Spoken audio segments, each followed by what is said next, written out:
this is going to be the biggest ploughing championships ever. I think everybody is very confident in saying that now. Yesterday there was well over 80,000 people here. Today we'll probably get more than that. And so over the 3 days, I think we'll see numbers that have gone way, way beyond anything we've seen before. And I think that is a reflection of the mood in agriculture and agri-food at the moment. After quite a tough year, this is a sector that's still growing. We are hoping to reach an export target this year of 10 billion euros. And it's only 2 years ago when that figure was 8 billion. So this is a sector that over the last 3 years or so has grown at well over 30% in terms of the value of food and drinks exports out of Ireland. At the same time, we've seen more and more young people choosing agri-food as a career, whether that's at university or at agricultural colleges. We've seen new courses open up in universities around human nutrition, food science, sports nutrition, infant nutrition, and so on. And so there's a combination of new, smart, talented, motivated people, great companies that are building and expanding both in Ireland and abroad, and of course, a very buoyant primary food production sector in Irish farming, whereby we have been through a difficult year as regards a horse meat crisis, a fodder crisis, appalling weather last winter and through the spring, but we've had a good summer. We've had a strong harvest with very good yields, very good moisture levels, prices not quite what they were at last year, but still a very positive harvest. We have record milk prices and very strong milk yields. People are now talking about super levy. 6 months ago they were talking about coming nowhere close to our national quota. And we've seen very strong beef prices for most of the year, even though there's been a weakening in the last 10 days or so. So I'm not surprised that this year's ploughing match is a buoyant, busy, bustling place, and that's because farmers are here to do business. We'll probably see close to 40 million euros worth of business done here today, or sorry, over these 3 days. And I think that sends a very strong message that this is a sector, this is the most important sector of the Irish economy, and is a major part of Ireland's recovery over the last number of years, and will be for the next couple of years. Just on food and drink sector, just the idea this morning about how proportion of Irish food being brought out of food being brought abroad rather than Irish food by likes of the NHS. I didn't actually, so I'll comment on it when I see it, but I understand somebody was in here giving out a piece of paper a few minutes ago, but I haven't had a chance to see it There yet. was a finding, for example, that the Defence Forces might have heard their beef from overseas. Would you see that as disappointing, and all their bacon comes from overseas? Well, look, I mean, we have to abide by public procurement rules. I mean, we can't require caterers to source all of their food in Ireland. My job is to encourage caterers and and others in Ireland to source Irish-produced food because it's the best, because it's competitively produced, because it's sustainably produced, and because the quality and safety is second to none. But let's not forget that Ireland is a big exporter of food too. And if other countries took the view that they would only consume home-based product, we would have no food and drink sector. 85% of everything we produce has to find a market and a consumer outside of Ireland. So let's put things into context. Of course, we should be encouraging both the consumption and purchase of Irish produce here in Ireland, but because it's the best, not purely because it's produced at home. And I think if we take that view, we will have a sector in terms of food production that is growing at home as well as growing abroad.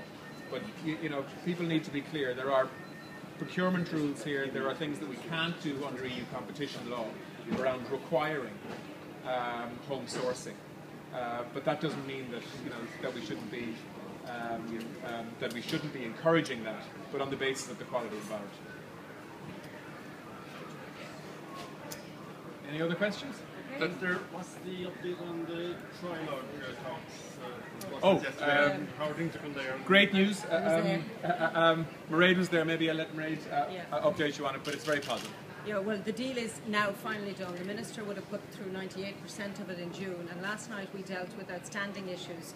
Some of them are quite technical transfers between pillars, but the big issue that was dealt with last night is degressivity. So Member States will be required to reduce by at least 5% basic payments over €150,000. Now, there will be allowances made for labour costs, but it's a concession to the Parliament. We wanted capping of payments at a certain level.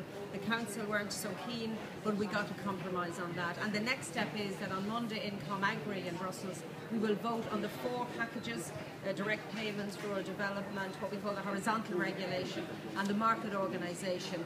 And hopefully it will get through committee. The big groups are in favour, there are some smaller groups against.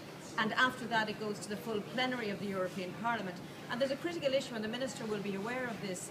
If it doesn't all happen in this sequence, there could be a difficulty for payments to farmers next year, because we need to put in place transitional rules.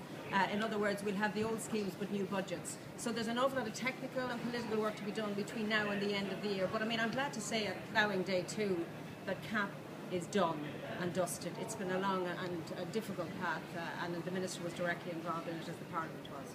Yeah, I mean, we finalised the Council of Ministers negotiating position at the start of the week. Mairead's been very involved in the European Parliament at making sure that this deal gets across the line.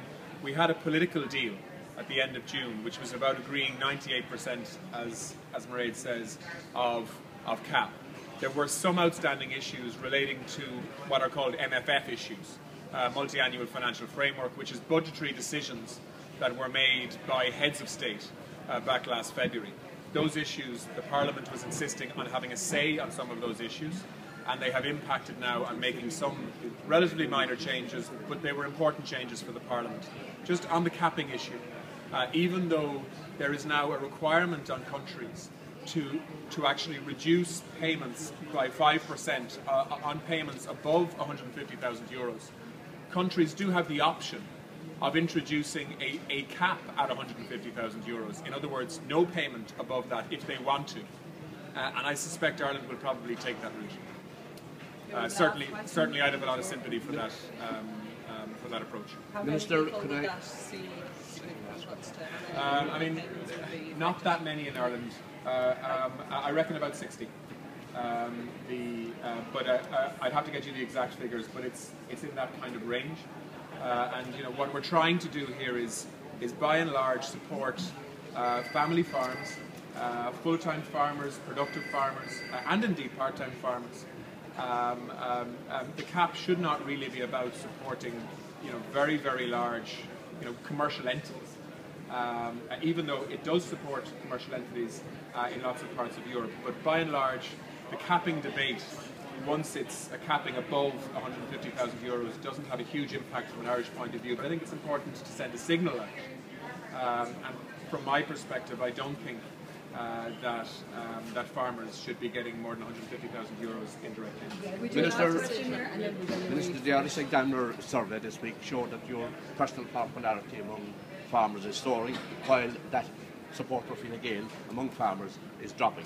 What are your reaction to that? Well, I'm glad you asked me that question, because I actually don't think the Fine Gael news in that poll is as negative as you would suggest. In the last general election, farmers voted in huge numbers for Fine Gael, well over 60%. In that poll, it's saying that 37% of farmers would still vote for Fine Gael if there was a vote in the morning, but it also says that over 30% of farmers are undecided.